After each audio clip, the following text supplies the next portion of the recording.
ਪਿਆਰੇ ਵਿਦਿਆਰਥੀਓ, ਮੇਰੇ ਵੱਲੋਂ ਸਾਰਿਆਂ ਨੂੰ ਪਿਆਰ ਭਰੀ ਸਤਿ ਸ੍ਰੀ ਅਕਾਲ। ਮੈਂ ਤੁਹਾਡਾ ਪੰਜਾਬੀ ਅਧਿਆਪਕ ਕੁਲਵਿੰਦਰ ਸਿੰਘ, ਸਰਕਾਰੀ ਸੀਨੀਅਰ ਸੈਕੰਡਰੀ ਸਕੂਲ ਚੱਕ ਗਿਲਜੇਵਾਲਾ, ਜ਼ਿਲ੍ਹਾ ਸ਼੍ਰੀ ਮੁਕਤਸਰ ਸਾਹਿਬ, ਪੰਜਾਬ। ਵਿਦਿਆਰਥੀਓ, ਅੱਜ ਆਪਾਂ ਤੁਹਾਡੀ ਵਿਆਕਰਨ ਦਾ ਇੱਕ ਮਹੱਤਵਪੂਰਨ ਭਾਗ ਲੇਖ ਰਚਨਾ ਪੜ੍ਹਾਂਗੇ ਤੇ ਉਸ ਭਾਗ ਦੇ ਵਿੱਚ ਆਪਾਂ ਤੁਹਾਡਾ ਬੜਾ ਹੀ ਮਹੱਤਵਪੂਰਨ ਲੇਖ ਸ਼੍ਰੀ ਗੁਰੂ ਨਾਨਕ ਦੇਵ ਜੀ ਪੜ੍ਹਾਂਗੇ।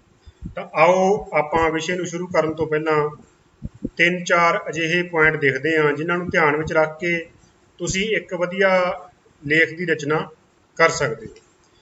ਕਿਉਂਕਿ ਪਿਆਰੇ ਵਿਦਿਆਰਥੀਓ, ਜਿਹੜਾ ਕੋਈ ਵਿਸ਼ਾ ਤੁਹਾਨੂੰ ਦਿੱਤਾ ਜਾਂਦਾ ਹੈ ਤਾਂ ਉਹਦੇ ਤੇ ਆਸ ਕੀਤੀ ਜਾਂਦੀ ਹੈ ਕਿ ਤੁਸੀਂ ਉਹਦੇ ਤੇ ਆਪਣੇ ਜਿਹੜੇ ਵਿਚਾਰ ਹੈ ਉਹ ਵਧੀਆ ਤਰੀਕੇ ਨਾਲ ਰੱਖੋ। ਤੇ ਇਹ ਚੀਜ਼ ਥੋੜ੍ਹੀ ਜਿਹੀ ਪ੍ਰੀਖਿਆ ਦੀ ਦ੍ਰਿਸ਼ਟੀ ਤੋਂ ਵੀ ਜ਼ਰੂਰੀ ਹੋ ਜਾਂਦੀ ਹੈ ਕਿ ਤੁਹਾਨੂੰ ਇਹ ਪਤਾ ਹੋਵੇ ਕਿ ਜੋ ਤੁਹਾਨੂੰ ਪ੍ਰੀਖਿਆ ਦੇ ਵਿੱਚ ਪੁੱਛਿਆ ਗਿਆ ਹੈ ਉਸ ਦਾ ਤੁਸੀਂ ਜਵਾਬ ਕਿਵੇਂ ਦੇਣਾ। ਤਾਂ ਇਸ ਲੇਖ ਦੇ ਵਿੱਚ ਆਪਾਂ ਗੁਰੂ ਨਾਨਕ ਦੇਵ ਜੀ ਦੀ ਸ਼ਖਸੀਅਤ ਬਾਰੇ ਜਾਣਾਂਗੇ, ਤੁਸੀਂ ਉਹਨਾਂ ਬਾਰੇ ਜਾਣਕਾਰੀ ਪ੍ਰਾਪਤ ਕਰੋਗੇ ਤੇ ਨਾਲ ਹੀ ਕੋਸ਼ਿਸ਼ ਇਹ ਹੈ ਕਿ ਤੁਸੀਂ ਪ੍ਰੀਖਿਆ ਦੀ ਦ੍ਰਿਸ਼ਟੀ ਤੋਂ ਵੀ ਇੱਕ ਵਧੀਆ ਲੇਖ ਲਿਖਣ ਦੇ ਯੋਗ ਹੋ ਸਕੋ। ਜੇ ਤੁਸੀਂ ਪ੍ਰੀਖਿਆ ਦੇ ਵਿੱਚ ਇੱਕ ਵਧੀਆ ਲੇਖ ਲਿਖਣਾ ਚਾਹੁੰਦੇ ਹੋ ਤਾਂ ਤੁਹਾਨੂੰ 3-4 ਗੱਲਾਂ ਦਾ ਧਿਆਨ ਰੱਖਣ ਦੀ ਜ਼ਰੂਰਤ ਹੈ। ਆਓ ਆਪਾਂ ਇਹਨਾਂ ਗੱਲਾਂ ਬਾਰੇ ਵਿਚਾਰਦੇ ਹਾਂ। ਜਿਹੜੀ ਪਹਿਲੀ ਗੱਲ ਤੁਸੀਂ ਧਿਆਨ ਵਿੱਚ ਰੱਖਣੀ ਹੁੰਦੀ ਹੈ ਲੇਖ ਲਿਖਣ ਵੇਲੇ, ਉਹ ਪਿਆਰੇ ਵਿਦਿਆਰਥੀਓ ਹੁੰਦੀ ਹੈ ਕਿ ਲੇਖ ਦੇ 3 ਹਿੱਸੇ ਕਰੋ: ਆਦ, ਮੱਧ ਅਤੇ ਅੰਤ। ਜਦੋਂ ਅਸੀਂ ਕਿਸੇ ਵਿਸ਼ੇ ਤੇ ਲਿਖਣ ਲੱਗਦੇ ਹਾਂ ਤਾਂ ਕਈ ਵਾਰ ਸਾਨੂੰ ਪਤਾ ਨਹੀਂ ਲੱਗਦਾ ਕਿ ਅਸੀਂ ਕਿੱਥੋਂ ਸ਼ੁਰੂ ਕਰੀਏ, ਕਿੱਥੇ ਅਸੀਂ ਅੰਤ ਕਰੀਏ। ਤਾਂ ਹਰੇਕ ਵਿਸ਼ੇ ਦੀ ਇੱਕ ਮੁੱਢਲੀ ਜਾਣ ਪਹਿਚਾਣ ਹੁੰਦੀ ਹੈ। ਉਸ ਤੋਂ ਬਾਅਦ ਉਸ ਵਿਸ਼ੇ ਬਾਰੇ ਆਪਾਂ ਵਿਸਥਾਰ ਵਿੱਚ ਆਪਣੇ ਵਿਚਾਰ ਲਿਖਦੇ ਹਾਂ ਤੇ ਫਿਰ ਉਹਨਾਂ ਵਿਚਾਰਾਂ ਦਾ ਨਿਚੋੜ ਕੱਢ ਕੇ ਅਸੀਂ ਅਖੀਰ ਤੇ ਇੱਕ ਜਿਹੜਾ ਸੰਖੇਪ ਪੈਰਾ ਹੈ ਉਹ ਅਸੀਂ ਬਣਾਉਣੇ ਹਾਂ, ਜਿਹਨੂੰ ਅਸੀਂ ਲੇਖ ਦਾ ਅੰਤ ਕਹਿ ਸਕਦੇ ਹਾਂ। ਜਿਵੇਂ ਅੱਜ ਆਪਾਂ ਲੇਖ ਕਰਾਂਗੇ ਗੁਰੂ ਨਾਨਕ ਦੇਵ ਜੀ, ਤਾਂ ਉਹਦੇ ਵਿੱਚ ਵੀ ਆਪਾਂ ਲੇਖ ਦੇ 3 ਹਿੱਸਿਆਂ ਦੇ ਅਨੁਸਾਰ ਹੀ ਜਿਹੜਾ ਆਪਣਾ ਅੱਗੇ ਪਾਠ ਹੈ ਉਸ ਨੂੰ ਵਧਾਵਾਂਗੇ। ਤਾਂ ਤੁਸੀਂ ਲੇਖ ਦੇ 3 ਹਿੱਸੇ ਕਰ ਲੈਣੇ ਹੈ। ਵਧੀਆ ਤਰੀਕੇ ਨਾਲ ਸ਼ੁਰੂਆਤ ਕਰਨੀ ਹੈ, ਫਿਰ ਆਪਣੇ ਵਿਚਾਰ ਪੇਸ਼ ਕਰਨੇ ਹੈ, ਪੂਰਾ ਵਿਸਥਾਰ ਵਿੱਚ ਲਿਖਣਾ ਹੈ ਉਸ ਵਿਸ਼ੇ ਬਾਰੇ ਤੇ ਫਿਰ ਅਖੀਰ ਤੇ ਅੰਤ ਕਰਨਾ। ਦੂਸਰੀ ਗੱਲ ਜਿਹੜੀ ਤੁਸੀਂ ਲੇਖ ਦੇ ਵਿੱਚ ਧਿਆਨ ਰੱਖਣੀ ਹੈ ਉਹ ਵਿਦਿਆਰਥੀਓ ਇਹ ਹੁੰਦਾ ਹੈ ਕਿ ਕੋਈ ਵੀ ਜਿਹੜਾ ਲੇਖ ਹੁੰਦਾ ਹੈ ਉਹ ਵਿਚਾਰਾਂ ਦੀ ਇੱਕ ਲੜੀ ਹੁੰਦਾ ਹੈ। ਅਸੀਂ ਕਿਸੇ ਦੇ ਜੀਵਨ ਬਾਰੇ ਲਿਖਦੇ ਹਾਂ, ਅਸੀਂ ਕਿਸੇ ਘਟਨਾ ਬਾਰੇ ਲਿਖਦੇ ਹਾਂ, ਅਸੀਂ ਹੋਰ ਵਿਸ਼ੇ ਜਿਵੇਂ ਕੋਈ ਸੰਚਾਰ ਦੇ ਸਾਧਨ, ਬੇਰੁਜ਼ਗਾਰੀ, ਕੰਪਿਊਟਰ ਦੀ ਵਰਤੋਂ ਆਦਿ ਬਾਰੇ ਲਿਖਦੇ ਹਾਂ, ਤਾਂ ਉਹਨਾਂ ਵਿਸ਼ਿਆਂ ਬਾਰੇ ਬਹੁਤ ਸਾਰੀਆਂ ਜਿਹੜੀਆਂ ਗੱਲਾਂ ਹੈ ਉਹ ਹੋ ਸਕਦੀਆਂ। ਤੇ ਅਸੀਂ ਜਦੋਂ ਲਿਖਣਾ ਸ਼ੁਰੂ ਕਰਦੇ ਹਾਂ ਤੇ ਜ਼ਰੂਰੀ ਹੈ ਕਿ ਅਸੀਂ ਉਹਨਾਂ ਸਾਰੇ ਵਿਸ਼ਿਆਂ ਦੀ ਇੱਕ ਲੜੀ ਬਣਾ ਲਈਏ। ਕਿਉਂਕਿ ਜੇ ਅਸੀਂ ਲੜੀ ਬਣਾ ਲਾਂਗੇ, ਇੱਕ ਤਾਂ ਜਿਹੜਾ ਸਾਡਾ ਲੇਖ ਹੈ ਉਹ ਜਦੋਂ ਇੱਕ ਲੜੀਦਾਰ ਵਿਚਾਰਾਂ ਵਿੱਚ ਚੱਲੇਗਾ ਤਾਂ ਉਹ ਪੜ੍ਹਨ ਵਾਲੇ ਨੂੰ ਵਧੀਆ ਲੱਗੇਗਾ। ਜੇ ਤੁਸੀਂ ਬੋਲ ਰਹੇ ਹੋ ਤਾਂ ਸੁਣਨ ਵਾਲੇ ਨੂੰ ਵੀ ਵਧੀਆ ਲੱਗੇਗਾ। ਜਿਵੇਂ ਅੱਜ ਆਪਾਂ ਗੁਰੂ ਨਾਨਕ ਦੇਵ ਜੀ ਲੇਖ ਕਰਾਂਗੇ ਤਾਂ ਇਹ ਜ਼ਰੂਰੀ ਹੈ ਕਿ ਪਹਿਲਾਂ ਅਸੀਂ ਉਸ ਤਰ੍ਹਾਂ ਦੇ ਮਾਹੌਲ ਬਾਰੇ, ਆਸ-ਪਾਸ ਦੇ ਮਾਹੌਲ ਬਾਰੇ ਤੇ ਪੀਰਾਂ ਪੈਗੰਬਰਾਂ ਬਾਰੇ ਗੱਲ ਕਰਾਂਗੇ, ਹੈ ਨਾ। ਉਸ ਤੋਂ ਬਾਅਦ ਅਸੀਂ ਉਹਨਾਂ ਦੇ ਜਨਮ ਬਾਰੇ ਗੱਲ ਕਰਾਂਗੇ, ਫਿਰ ਅਸੀਂ ਉਹਨਾਂ ਦੇ ਜੀਵਨ ਦੇ ਵਾਧੇ ਵਿਆਹ ਬਾਰੇ ਗੱਲ ਕਰਾਂਗੇ, ਫਿਰ ਜੀਵਨ ਵਿੱਚ ਕੀਤੇ ਹੋਏ ਕੰਮਾਂ ਬਾਰੇ ਗੱਲ ਕਰਾਂਗੇ, ਹੈ ਨਾ। ਤਾਂ ਇਸ ਤਰ੍ਹਾਂ ਅਖੀਰ ਤੇ ਅਸੀਂ ਉਹਨਾਂ ਦੇ ਜੋਤੀ ਜੋਤ ਸਮਾਉਣ ਦੀ ਗੱਲ ਕਰਾਂਗੇ। ਤਾਂ ਸਹੀ ਪਾਸਿਓਂ ਅਸੀਂ ਸ਼ੁਰੂ ਕਰਨਾ ਹੈ, ਫਿਰ ਅਸੀਂ ਵਿਚਾਰਾਂ ਦੀ ਇੱਕ ਲੜੀ ਬਣਾਉਣੀ ਹੈ ਤੇ ਅਖੀਰ ਤੇ ਉਸ ਲੜੀ ਦਾ ਅੰਤ ਕਰਨਾ। ਤੀਸਰੀ ਗੱਲ, ਜਦੋਂ ਤੁਸੀਂ ਕਿਸੇ ਲੇਖ ਨੂੰ ਲਿਖਦੇ ਹੋ ਤਾਂ ਹਰੇਕ ਵਿਸ਼ੇ ਨੂੰ ਲਿਖਣ ਵਾਸਤੇ ਭਾਸ਼ਾ ਦੇ ਵਿੱਚ ਬਹੁਤ ਸਾਰੇ ਸ਼ਬਦ ਹੁੰਦੇ ਆ। ਤਾਂ ਬਿਹਤਰ ਹੈ ਕਿ ਤੁਸੀਂ ਚੰਗੇ ਵਧੀਆ ਸ਼ਬਦਾਂ ਦੀ ਚੋਣ ਕਰੋ। ਮੰਨ ਲਓ ਤੁਸੀਂ ਆਮ ਕਿਸੇ ਇਨਸਾਨ ਬਾਰੇ ਲਿਖ ਰਹੇ ਹੋ ਤਾਂ ਆਪਾਂ ਕਈ ਵਾਰ ਲਿਖ ਦਿੰਦੇ ਹਾਂ ਕਿ ਉਹ ਕਹਿੰਦਾ ਹੈ, ਉਹ ਕਹਿੰਦੇ ਸਨ। ਪਰ ਜਦੋਂ ਅਸੀਂ ਕਿਸੇ ਗੁਰੂ, ਪੀਰ, ਪੈਗੰਬਰ ਬਾਰੇ ਲਿਖਦੇ ਹਾਂ ਤਾਂ ਅਸੀਂ ਉਹਨਾਂ ਲਈ ਸ਼ਬਦ ਵਰਤਦੇ ਹਾਂ, ਗੁਰੂ ਜੀ ਫਰਮਾਉਂਦੇ ਹਨ, ਉਹ ਫਰਮਾਉਂਦੇ ਹਨ। ਤਾਂ ਇਸ ਤਰ੍ਹਾਂ ਜਿਹੜੇ ਚੰਗੇ ਸ਼ਬਦਾਂ ਦੀ ਜਿਹੜੀ ਚੋਣ ਹੈ ਤੇ ਉਹਨਾਂ ਦੀ ਲੇਖ ਦੇ ਵਿੱਚ ਵਰਤੋਂ ਹੈ ਉਹ ਸਾਡੀ ਲਿਖਤ ਨੂੰ ਬਹੁਤ ਸੁੰਦਰ ਬਣਾ ਦਿੰਦੀ ਹੈ। ਇਹ ਤੀਸਰੀ ਗੱਲ ਤੁਸੀਂ ਧਿਆਨ ਵਿੱਚ ਰੱਖਣੀ ਹੈ। ਚੰਗੇ ਸ਼ਬਦਾਂ ਦੀ ਚੋਣ ਕਰਨੀ ਹੈ, ਚੰਗੇ ਸ਼ਬਦਾਂ ਦੇ ਨਾਲ ਫਿਰ ਵਧੀਆ ਵਾਕ ਬਣਾਉਣੇ ਹੈ ਤੇ ਉਹਨਾਂ ਵਾਕਾਂ ਦੇ ਨਾਲ ਪੈਰੇ ਬਣਾਉਣੇ ਹੈ, ਤਾਂ ਕਰਕੇ ਤੁਸੀਂ ਇੱਕ ਵਧੀਆ ਜਿਹੜਾ ਲੇਖ ਹੈ ਉਹ ਸਿਰਜ ਸਕੋ। ਚੌਥੀ ਗੱਲ, ਜਦੋਂ ਅਸੀਂ ਕਿਸੇ ਵੀ ਗੱਲ ਨੂੰ ਕਹਿੰਦੇ ਹਾਂ ਤਾਂ ਜ਼ਰੂਰੀ ਹੈ ਕਿ ਅਸੀਂ ਉਸ ਗੱਲ ਨੂੰ ਆਪਣੀ ਗੱਲ ਨੂੰ ਪੁਖਤਾ ਤਰੀਕੇ ਨਾਲ ਕਹਿਣ ਲਈ ਕੁਝ ਕੁ ਹਵਾਲੇ ਵੀ ਅਸੀਂ ਦਈਏ। ਜਿਵੇਂ ਹੁਣ ਅਸੀਂ ਗੁਰੂ ਨਾਨਕ ਦੇਵ ਜੀ ਬਾਰੇ ਗੱਲ ਕਰਾਂਗੇ ਤਾਂ ਇਹ ਜ਼ਰੂਰੀ ਹੈ ਕਿ ਉਦੋਂ ਦੇ ਜਿਹੜੇ ਹਾਲਾਤ ਹੈ ਉਹਨਾਂ ਬਾਰੇ ਜ਼ਰੂਰ ਗੱਲ ਕੀਤੀ ਜਾਵੇ, ਤਾਂ ਕਿ ਜਿਹੜੀ ਉਹਨਾਂ ਦੀ ਸ਼ਖਸੀਅਤ ਹੈ ਉਹ ਪੂਰੀ ਬਾਹਰ ਨਿਖਰ ਕੇ ਆਵੇ। ਤਾਂ ਇਹ 3-4 ਗੱਲਾਂ ਹੈ ਜਿਨ੍ਹਾਂ ਦਾ ਤੁਸੀਂ ਧਿਆਨ ਰੱਖਣਾ ਹੈ ਕੋਈ ਵੀ ਲੇਖ ਲਿਖਣ ਵੇਲੇ। ਇਹ ਪ੍ਰੀਖਿਆ ਦੀ ਦ੍ਰਿਸ਼ਟੀ ਤੋਂ ਬਹੁਤ ਮਹੱਤਵਪੂਰਨ ਹਨ। ਆਓ ਹੁਣ ਆਪਾਂ ਆਪਣੇ ਵਿਸ਼ੇ ਵੱਲ ਵੱਧਦੇ ਹਾਂ ਤੇ ਸਾਡਾ ਅੱਜ ਦਾ ਵਿਸ਼ਾ, ਜਿਵੇਂ ਆਪਾਂ ਪਹਿਲਾਂ ਗੱਲ ਕੀਤੀ ਹੈ ਸ਼੍ਰੀ ਗੁਰੂ ਨਾਨਕ ਦੇਵ ਜੀ। ਵਿਦਿਆਰਥੀਓ, ਸ਼੍ਰੀ ਗੁਰੂ ਨਾਨਕ ਦੇਵ ਜੀ ਸਿੱਖਾਂ ਦੇ ਪਹਿਲੇ ਗੁਰੂ ਹੋਏ ਹੈ। ਉਹਨਾਂ ਨੂੰ ਸਿੱਖ ਧਰਮ ਦੇ ਮੋਢੀ ਵੀ ਕਿਹਾ ਜਾਂਦਾ ਹੈ ਤੇ ਉਹ ਅਜਿਹੀ ਸ਼ਖਸੀਅਤ ਹੈ ਜਿਨ੍ਹਾਂ ਦਾ ਜਿਹੜਾ ਨਾਮ ਹੈ ਉਹ ਬੜੇ ਮਾਣ ਸਨਮਾਨ ਨਾਲ ਪੰਜਾਬ ਭਾਰਤ ਵਿੱਚ ਹੀ ਨਹੀਂ ਲਿਆ ਜਾਂਦਾ, ਸਾਰੀ ਦੁਨੀਆ ਦੇ ਵਿੱਚ ਗੁਰੂ ਨਾਨਕ ਦੇਵ ਜੀ ਦਾ ਜੋ ਨਾਮ ਹੈ ਉਹ ਬੜੇ ਆਦਰ ਸਤਿਕਾਰ ਨਾਲ ਲਿਆ ਜਾਂਦਾ ਹੈ। ਤੇ ਇਸ ਦਾ ਕਾਰਨ ਕੀ ਹੈ ਉਸ ਨੂੰ ਆਪਾਂ ਅੱਗੇ ਵਿਚਾਰਾਂਗੇ। ਥੋੜਾ ਆਪਾਂ ਉਹਨਾਂ ਸਥਿਤੀਆਂ ਬਾਰੇ ਗੱਲ ਕਰ ਲਈਏ, ਸਾਡੇ ਭਾਰਤ ਬਾਰੇ ਗੱਲ ਕਰ ਲਈਏ।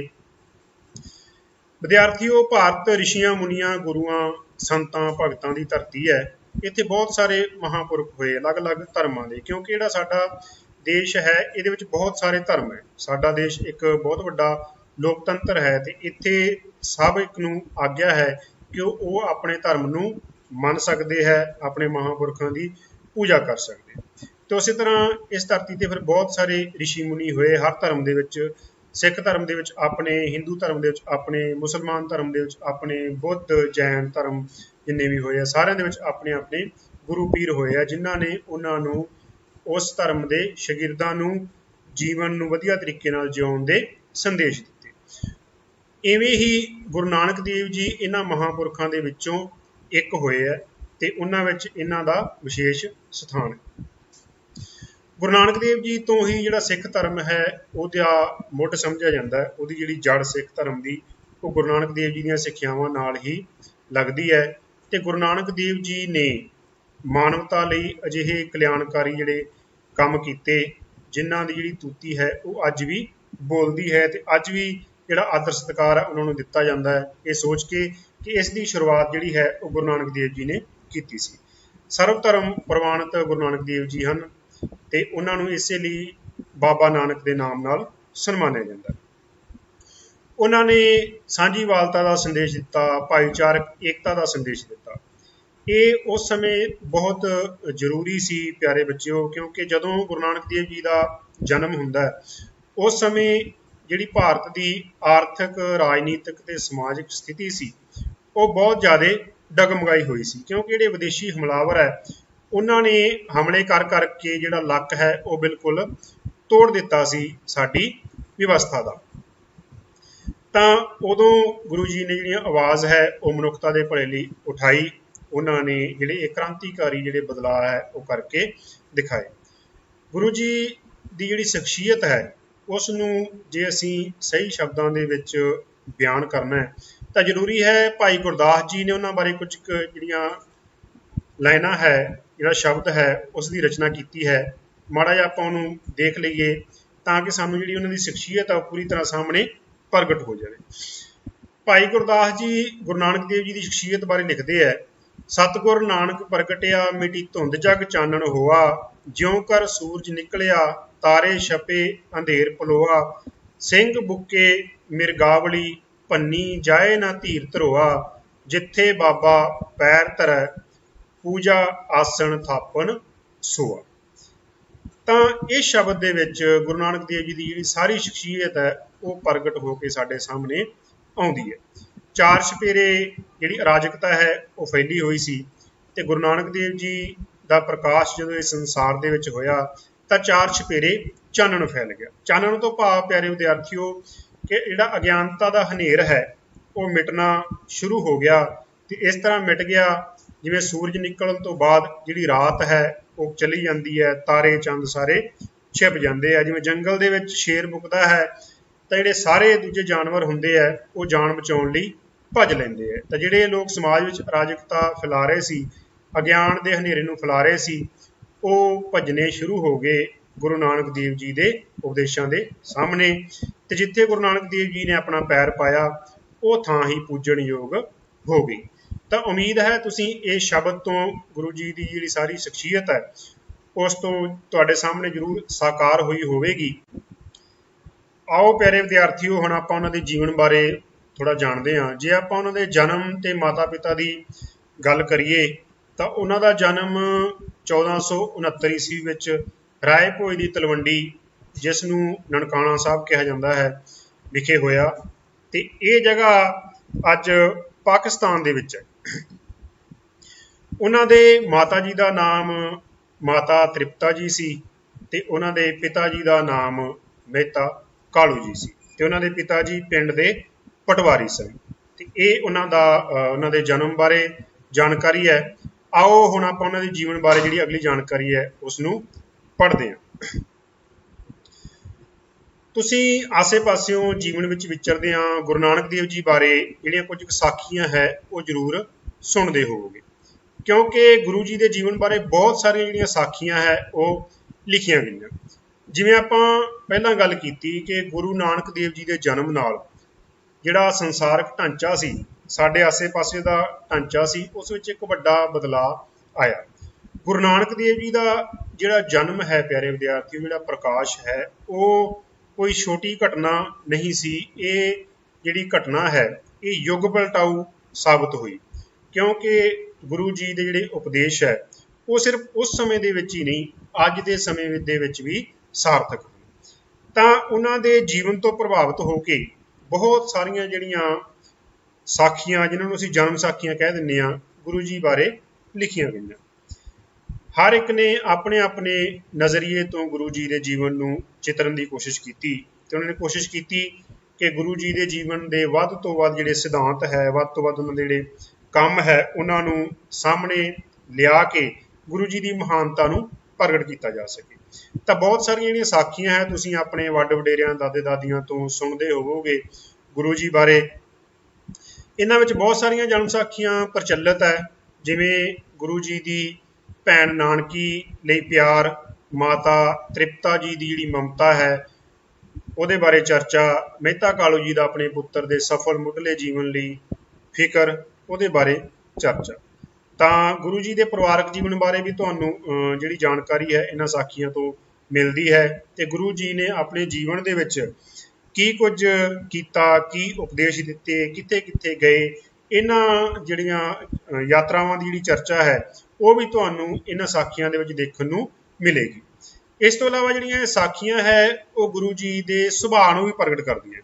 ਇਹ ਗੁਰੂ ਜੀ ਦੇ ਸੁਭਾਅ, ਉਹਨਾਂ ਦੇ ਜਿਹੜੇ ਦੁਨੀਆਦਾਰੀ ਦੇ ਵਿੱਚ ਜਿਹੜੇ ਉਹਨਾਂ ਨੇ ਕੰਮ ਕੀਤੇ, ਜਿਹੜਾ ਉਹ ਮਿਸ਼ਨ ਲੈ ਕੇ ਚੱਲੇ, ਉਹਨਾਂ ਦੇ ਨਾਲ ਕੌਣ ਗਿਆ, ਕਿੱਥੇ ਕੀ ਘਟਨਾਵਾਂ ਹੋਈਆਂ, ਜੀਵਨ ਜਿਉਣ ਦੀ ਜਿਹੜੀ ਜਾਂਚ ਹੈ ਉਹ ਗੁਰੂ ਜੀ ਨੇ ਲੋਕਾਂ ਨੂੰ ਕਿਵੇਂ ਸਿਖਾਈ, ਇਹ ਸਾਰਾ ਕੁਝ ਇਹਨਾਂ ਸਾਖੀਆਂ ਦੇ ਵਿੱਚ ਪ੍ਰਗਟ ਹੁੰਦਾ।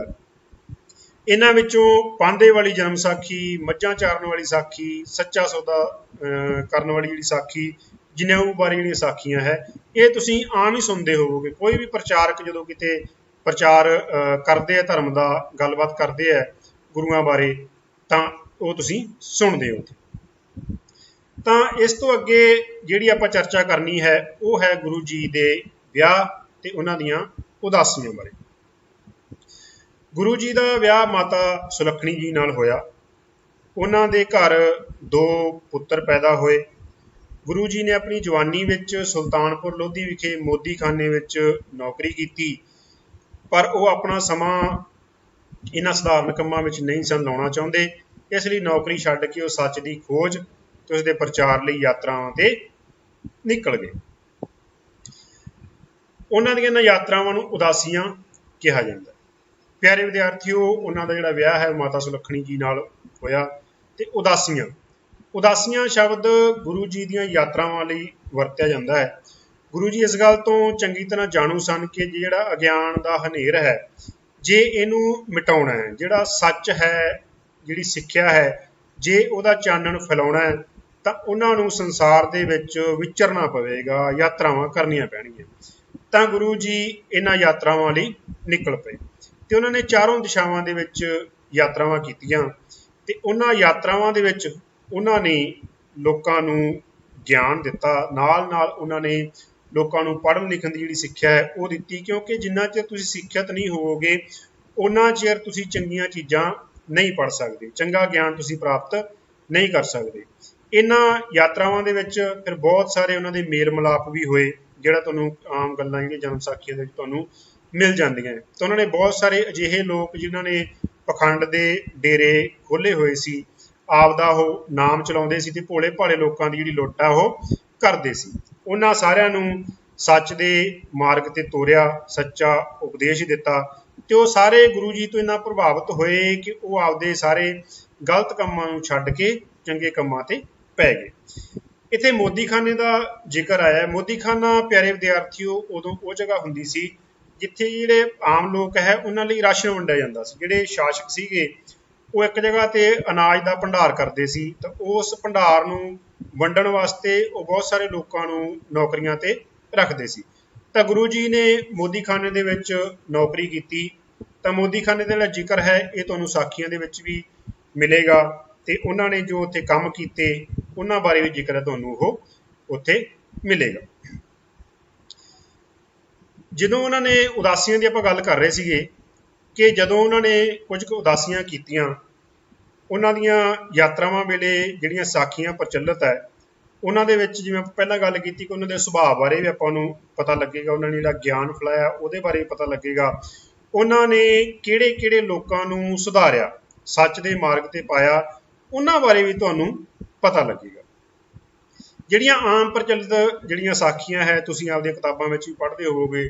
ਸੱਜਣ ਠੱਗ ਬਾਰੇ ਹੈ, ਭਾਈ ਲਾਲੋ ਬਾਰੇ ਹੈ, ਕੌਡਾ ਰਾਖਸ਼ ਬਾਰੇ ਹੈ। ਇਸ ਤੋਂ ਬਾਅਦ ਗੁਰੂ ਜੀ ਮੱਕੇ ਮਦੀਨੇ ਹਰਿਦੁਆਰ ਨਾਲ ਸੰਬੰਧਿਤ ਜਿਹੜੀਆਂ ਸਾਖੀਆਂ ਹੈ ਉਹ ਵੀ ਤੁਹਾਨੂੰ ਗੁਰੂ ਜੀ ਉੱਥੇ ਵਿਚਰਦੇ ਦਿਖਣਗੇ। ਇਹਨਾਂ ਸਾਖੀਆਂ ਤੋਂ ਗੁਰੂ ਜੀ ਦੀ ਬਹੁਪੱਖੀ ਜਿਹੜੀ ਸ਼ਖਸੀਅਤ ਹੈ ਉਸ ਦਾ ਪਤਾ ਲੱਗਦਾ।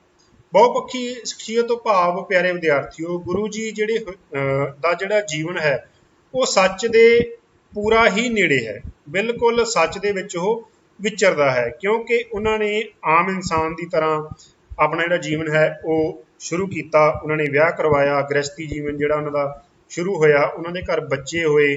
ਗੁਰੂ ਜੀ ਨੇ ਨਾਲ ਜਿਹੜੇ ਦੁਨਿਆਵੀ ਕੰਮਕਾਰ ਹੈ ਉਹ ਵੀ ਕੀਤੇ, ਕਿਉਂਕਿ ਜਿਹੜੇ ਗੁਰੂ ਜੀ ਦੇ ਮੁੱਖ ਸਿਧਾਂਤ ਹੈ ਕਿਰਤ ਕਰੋ, ਨਾਮ ਜਪੋ, ਵੰਡ ਛਕੋ, ਉਹ ਇਸ ਚੀਜ਼ ਦੀ ਮੰਗ ਕਰਦੇ ਹੈ ਕਿ ਤੁਸੀਂ ਜਿਹੜਾ ਸੰਸਾਰਕ ਕੰਮ ਹੈ ਉਹ ਵੀ ਤੁਸੀਂ ਨਾਲ ਕਰੋ, ਕਿਉਂਕਿ ਜਿਹੜਾ ਸੰਸਾਰਕ ਕੰਮ ਹੈ ਉਹ ਸਾਡੇ ਤੇ ਬਹੁਤ ਵੱਡੀਆਂ ਜ਼ਿੰਮੇਵਾਰੀਆਂ ਹੁੰਦੀਆਂ ਜਿਹਦੇ ਨਾਲ ਸਾਡਾ ਪਰਿਵਾਰ ਚੱਲਣਾ ਹੁੰਦਾ। ਤਾਂ ਗੁਰੂ ਜੀ ਨੇ ਇਹ ਸਭ ਕੁਝ ਕਰਕੇ ਲੋਕਾਂ ਨੂੰ ਸਾਹਮਣੇ ਦਿਖਾਇਆ। ਸਿਰਫ ਉਹਨਾਂ ਨੇ ਕਿਹਾ ਹੀ ਨਹੀਂ ਕਿ ਤੁਸੀਂ ਇਵੇਂ ਕਰੋ, ਬਲਕਿ ਇਹ ਸਾਰਾ ਕੁਝ ਉਹਨਾਂ ਨੇ ਸਾਹਮਣੇ ਕਰਕੇ ਦਿਖਾਇਆ।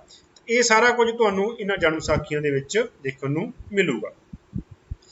ਇਹਨਾਂ ਯਾਤਰਾਵਾਂ ਤੇ ਉਹਨਾਂ ਦੇ ਨਾਲ ਭਾਈ ਮਰਦਾਨਾ ਜੀ ਹੁੰਦੇ ਸੀਗੇ ਤੇ ਗੁਰੂ ਜੀ ਇਹਨਾਂ ਯਾਤਰਾਵਾਂ ਦੌਰਾਨ ਹਰ ਧਰਮ ਦੇ ਕੇਂਦਰ ਤੇ ਗਏ। ਜਿਵੇਂ ਆਪਾਂ ਪਹਿਲਾਂ ਗੱਲ ਕੀਤੀ ਕਿ ਉਹਨਾਂ ਦੀ ਜਿਹੜੀ ਸ਼ਖਸੀਅਤ ਹੈ ਉਹ ਬਹੁਪੱਖੀ ਹੈ।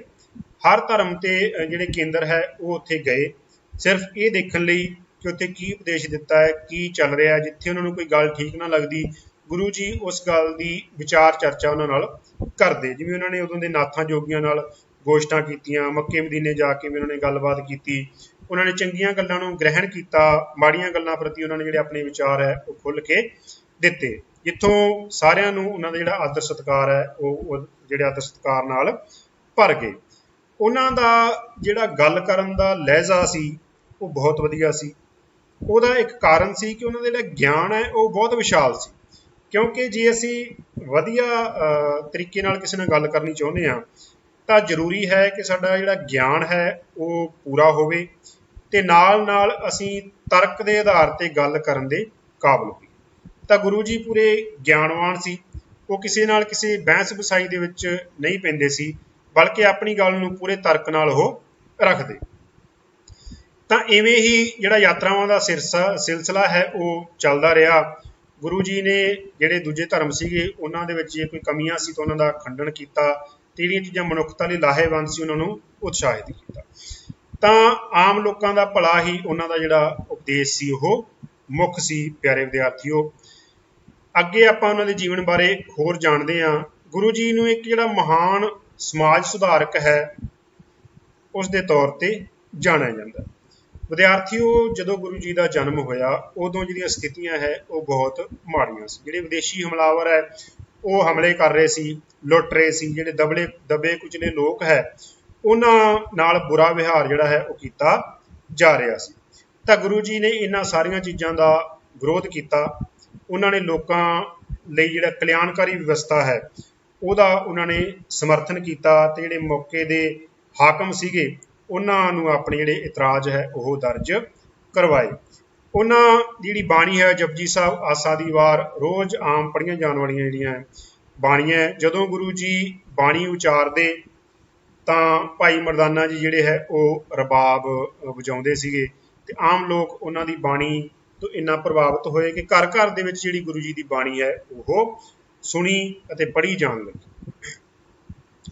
ਵਿਦਿਆਰਥੀਓ, ਇਸ ਤੋਂ ਅੱਗੇ ਇੱਕ ਮਹਾਨ ਯੋਗਦਾਨ ਜਿਹਨੂੰ ਜ਼ਰੂਰ ਯਾਦ ਕਰਨਾ ਬਣਦਾ ਹੈ ਜਦੋਂ ਅਸੀਂ ਗੁਰੂ ਨਾਨਕ ਦੇਵ ਜੀ ਬਾਰੇ ਗੱਲ ਕਰਦੇ ਹਾਂ, ਉਹ ਸਭ ਤੋਂ ਵੱਡਾ ਯੋਗਦਾਨ ਹੈ ਇਸਤਰੀਆਂ ਲਈ। ਉਸ ਸਮੇਂ ਇਸਤਰੀ ਦੀ ਜਿਹੜੀ ਦਸ਼ਾ ਹੈ ਉਹ ਬਹੁਤ ਮਾੜੀ ਸੀ। ਸਮੇਂ ਦੇ ਹਾਕਮਾਂ ਨੇ ਜਿਹੜੀ ਇਸਤਰੀ ਹੈ ਉਹਨੂੰ ਸਿਰਫ ਭੋਗ ਦੀ ਵਸਤੂ ਬਣਾਇਆ ਹੋਇਆ ਸੀ। ਇਸਤਰੀਆਂ ਦਾ ਜਿਹੜਾ ਵਪਾਰ ਹੈ ਉਹ ਵੀ ਕੀਤਾ ਜਾਂਦਾ ਸੀ, ਉਹਨਾਂ ਨੂੰ ਵੇਚਿਆ ਜਾਂਦਾ ਸੀ ਤੇ ਖਰੀਦਿਆ ਜਾਂਦਾ ਸੀ।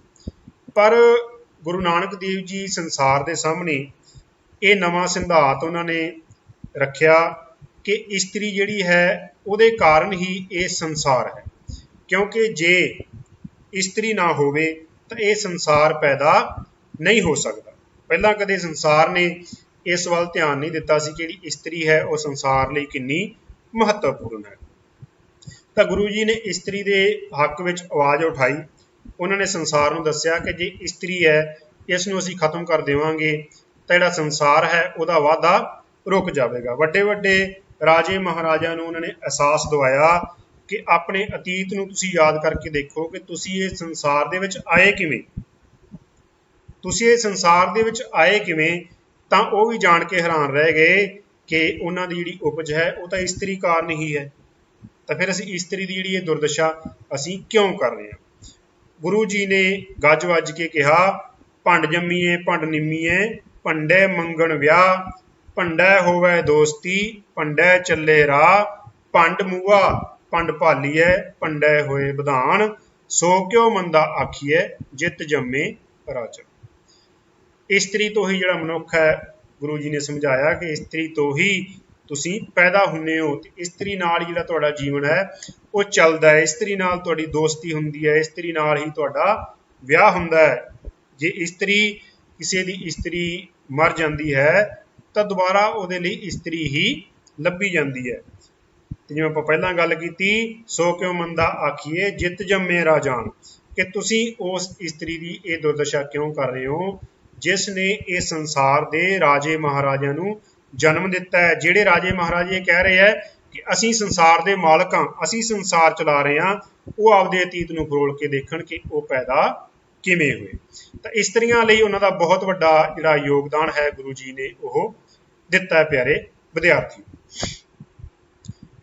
ਗੁਰੂ ਜੀ ਇੱਕ ਕ੍ਰਾਂਤੀਕਾਰੀ ਦੇ ਰੂਪ ਵਿੱਚ, ਸ਼ਾਇਦ ਇਹ ਸ਼ਬਦ ਤੁਹਾਨੂੰ ਅਚੰਭੇ ਵਿੱਚ ਪਾਉਂਦਾ ਹੋਣਾ ਹੈ, ਕਿਉਂਕਿ ਜਿਹੜਾ ਕ੍ਰਾਂਤੀਕਾਰੀ ਸ਼ਬਦ ਹੈ ਇਹ ਆਮ ਕਰਕੇ ਅਸੀਂ ਵਰਤਦੇ ਹਾਂ ਆਪਣੇ ਸ਼ਹੀਦਾਂ ਲਈ। ਤੁਸੀਂ ਸੁਣਿਆ ਹੋਣਾ ਹੈ, ਭਗਤ ਸਿੰਘ ਨੂੰ ਅਸੀਂ ਕ੍ਰਾਂਤੀਕਾਰੀ ਕਹਿੰਦੇ ਹਾਂ, ਕਰਤਾਰ ਸਿੰਘ ਸਰਾਭਾ ਨੂੰ ਅਸੀਂ ਕ੍ਰਾਂਤੀਕਾਰੀ ਕਹਿੰਦੇ ਹਾਂ, ਹੈ ਨਾ। ਵੀ ਇਹ ਕ੍ਰਾਂਤੀਕਾਰੀ ਜਿਹੜਾ ਸ਼ਬਦ ਹੈ ਇਹ ਗੁਰੂ ਜੀ ਲਈ ਕਿਉਂ ਵਰਤਿਆ ਹੈ। ਪਿਆਰੇ ਵਿਦਿਆਰਥੀਓ, ਗੁਰੂ ਨਾਨਕ ਦੇਵ ਜੀ ਲਈ ਜਿਹੜਾ ਇੱਕ ਸ਼ਬਦ ਹੈ ਇਹ ਬਿਲਕੁਲ ਢੁਕਵਾਂ ਹੈ। ਕ੍ਰਾਂਤੀਕਾਰੀ ਕੌਣ ਹੁੰਦਾ ਹੈ? ਜੋ ਸਮੇਂ ਦੀਆਂ ਹਕੂਮਤਾਂ ਦੇ ਖਿਲਾਫ ਆਵਾਜ਼ ਉਠਾਵੇ। ਸਮੇਂ ਦੀ ਹਕੂਮਤ ਜੇ ਕੋਈ ਗਲਤ ਕੰਮ ਕਰਦੀ ਹੈ ਤਾਂ ਉਸ ਦੇ ਖਿਲਾਫ ਜੇ ਕੋਈ ਆਵਾਜ਼ ਉਠਾਉਂਦਾ ਹੈ ਤਾਂ ਉਸ ਨੂੰ ਅਸੀਂ ਕ੍ਰਾਂਤੀਕਾਰੀ ਕਹਿੰਦੇ ਹਾਂ। ਤਾਂ ਉਸ ਸਮੇਂ ਹਾਲਾਤ ਬਹੁਤ ਮਾੜੇ ਸੀ। ਗੁਰੂ ਜੀ ਨੇ ਆਵਾਜ਼ ਜਿਹੜੇ ਸਮੇਂ ਦੇ ਸ਼ਾਸਕ ਸੀਗੇ ਉਹਨਾਂ ਦੇ ਵਿਰੁੱਧ ਉਠਾਈ ਤੇ ਉਹਨਾਂ ਨੂੰ ਇਹ ਕਿਹਾ ਕਿ ਤੁਸੀਂ ਜੋ ਕਰ ਰਹੇ ਹੋ ਇਹ ਤੁਸੀਂ ਠੀਕ ਨਹੀਂ ਕਰ ਰਹੇ।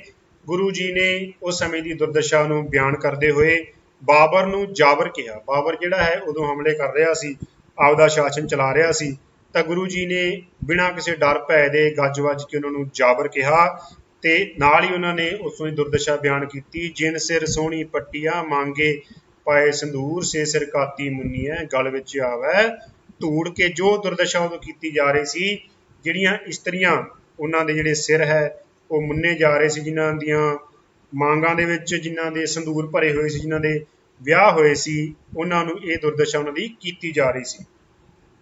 ਨਾਲ ਹੀ ਉਹਨਾਂ ਨੇ ਰੱਬ ਨੂੰ ਵੀ ਇਸ ਦਸ਼ਾ ਦਾ ਜਿਹੜਾ ਉਲੰਭਾ ਹੈ ਉਹ ਦਿੱਤਾ।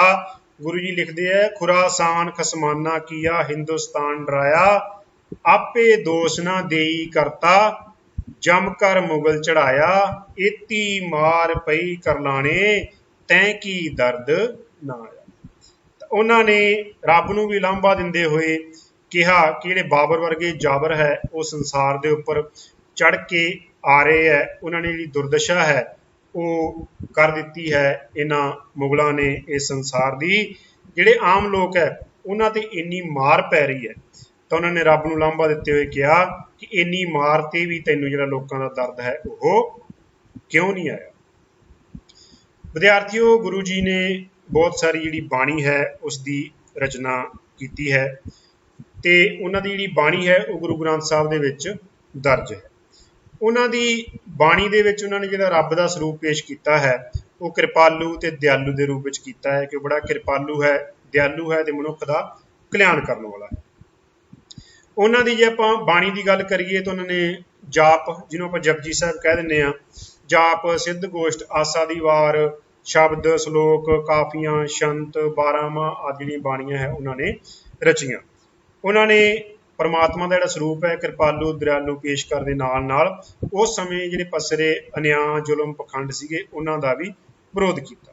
ਤੇ ਉਹਨਾਂ ਦੀ ਬਾਣੀ ਇੰਨੀ ਸਧਾਰਨ ਭਾਸ਼ਾ ਦੇ ਵਿੱਚ ਸੀ ਕਿ ਉਹਨਾਂ ਦੀਆਂ ਬਹੁਤ ਸਾਰੀਆਂ ਜਿਹੜੀਆਂ ਤੁਕਾਂ ਹੈ ਉਹ ਲੋਕਾਂ ਦੀ ਜ਼ੁਬਾਨ ਤੇ ਚੜੀਆਂ ਹੋਈਆਂ। ਜਿਵੇਂ ਉਹ ਲਿਖਦੇ ਹੈ, ਨੀਚਾ ਅੰਦਰ ਨੀਚ ਜਾਤ, ਨੀਚੀ ਹੂੰ ਅਤ ਨੀਚ, ਨਾਨਕ ਤਿਨ ਕੈ ਸੰਗ ਸਾਥ, ਵਡਿਆ ਸਿਉ ਕਿਆ ਰੀਸ, ਮਿੱਠਤ ਨੀਵੀਂ ਨਾਨਕਾ ਗੁਣ ਚੰਗਿਆਈਆਂ ਤਤ। ਜਾਂ ਤੁਸੀਂ ਆਮ ਹੀ ਸੁਣਦੇ ਹੋਵੋਗੇ ਉਹਨਾਂ ਨੇ ਜਿਹੜਾ ਵਾਤਾਵਰਨ ਹੈ, ਧਰਤੀ ਹੈ, ਉਹਨਾਂ ਬਾਰੇ ਗੱਲ ਕੀਤੀ ਹੈ ਨਾ, ਪਵਨ ਗੁਰੂ ਪਾਣੀ ਪਿਤਾ, ਮਾਤਾ ਧਰਤ ਮਹੱਤ, ਦਿਵਸ ਰਾਤ ਦੋਏ ਦਾਈ ਦਾਇਆ, ਖੇਲੈ ਸਗਲ ਜਗਤ। ਤਾਂ ਉਹਨਾਂ ਨੇ ਤੁਲਨਾ ਜਿਹੜੀ ਕੀਤੀ ਹੈ ਇਸ ਧਰਤੀ ਦੀ ਮਾਤਾ ਪਿਤਾ ਨਾਲ। ਤਾਂ ਇਸੇ ਤਰ੍ਹਾਂ ਉਹਨਾਂ ਦਾ ਜੀਵਨ ਹੈ ਉਹ ਅੱਗੇ ਵੱਧਦਾ ਗਿਆ ਤੇ ਉਹਨਾਂ ਨੇ ਆਪਣਾ ਮਹਾਨ ਜਿਹੜਾ ਉਪਦੇਸ਼ ਹੈ ਵਿਦਿਆਰਥੀਓ ਉਹ ਸੰਸਾਰ ਨੂੰ ਦਿੱਤਾ। ਸਾਰੇ ਫਿਰਕਿਆਂ ਨੂੰ ਉਹਨਾਂ ਨੇ ਸਮਾਨ ਸਮਝਣ ਦਾ ਜਿਹੜਾ ਉਪਦੇਸ਼ ਹੈ ਉਹ ਸੰਸਾਰ ਨੂੰ ਦਿੱਤਾ। ਉਹਨਾਂ ਨੇ ਸਮਝਾਇਆ ਲੋਕਾਂ ਨੂੰ ਕਿ ਧਰਮ, ਜਾਤ ਜਾਂ ਹੋਰ ਕਿਸੇ ਵੀ ਤਰ੍ਹਾਂ ਦਾ ਜਿਹੜਾ ਫਰਕ ਹੈ ਉਹ ਇਨਸਾਨ ਦੇ ਵਿੱਚ ਨਹੀਂ ਹੈ। ਸਾਰੇ ਹੀ ਜਿਹੜੇ ਇਨਸਾਨ ਹੈ ਉਹ ਇੱਕੋ ਤਰ੍ਹਾਂ ਦੇ ਹੈ ਤੇ ਉਹਨਾਂ ਦੇ ਅਜਿਹੇ ਸੰਦੇਸ਼ ਕਰਕੇ ਹੀ ਉਹਨਾਂ ਨੂੰ ਸਰਵ ਧਰਮ ਜਿਹੜਾ ਸਰਵ ਪ੍ਰਮਾਣਿਤ ਉਹਨਾਂ ਨੂੰ ਕਿਹਾ ਜਾਂਦਾ। ਸੰਸਾਰ ਦੇ ਵਿੱਚ ਉਹਨਾਂ ਨੂੰ ਬਾਬਾ ਨਾਨਕ ਦੇ ਨਾਮ ਨਾਲ ਸਨਮਾਨਿਆ ਜਾਂਦਾ ਤੇ ਬਾਬਾ ਨਾਨਕ ਕੱਲਾ ਸਿੱਖਾਂ ਦਾ ਜਾਂ ਪੰਜਾਬ ਦਾ ਜਾਂ ਭਾਰਤ ਦਾ ਨਹੀਂ ਹੈ, ਬਾਬਾ ਨਾਨਕ ਸਾਰੇ ਸੰਸਾਰ ਦਾ। ਇਸੇ ਲਈ ਜਦੋਂ ਗੁਰੂ ਜੀ ਦਾ ਪ੍ਰਕਾਸ਼ ਉਤਸਵ ਆਉਂਦਾ ਹੈ ਤਾਂ ਉਦੋਂ ਜਿਹੜਾ ਸਾਰੇ ਸੰਸਾਰ ਦੇ ਵਿੱਚ ਜਿਹੜਾ ਗੁਰੂ ਜੀ ਦਾ ਪ੍ਰਕਾਸ਼ ਉਤਸਵ ਹੈ ਉਹ ਮਨਾਇਆ ਜਾਂਦਾ ਹੈ। ਆਪਣੇ ਆਸ-ਪਾਸ ਦੇ ਜਿਹੜੇ ਦੇਸ਼ ਹੈ ਗੁਰੂ ਜੀ ਨੇ ਸਾਰੇ ਉੱਥੇ ਉਹਨਾਂ ਨੇ ਜਿਹੜੀ ਪੈਦਲ ਯਾਤਰਾ ਹੈ ਉਹ ਕੀਤੀ ਤੇ ਅਲੱਗ-ਅਲੱਗ ਨਾਵਾਂ ਦੇ ਨਾਲ ਗੁਰੂ ਜੀ ਨੂੰ ਉੱਥੇ ਜਾਣਿਆ ਜਾਂਦਾ। ਤਾਂ ਇਸ ਤਰ੍ਹਾਂ ਦੀ ਉਹਨਾਂ ਦੀ ਜਿਹੜੀ ਸ਼ਖਸੀਅਤ ਸੀ ਪਿਆਰੇ ਵਿਦਿਆਰਥੀਓ।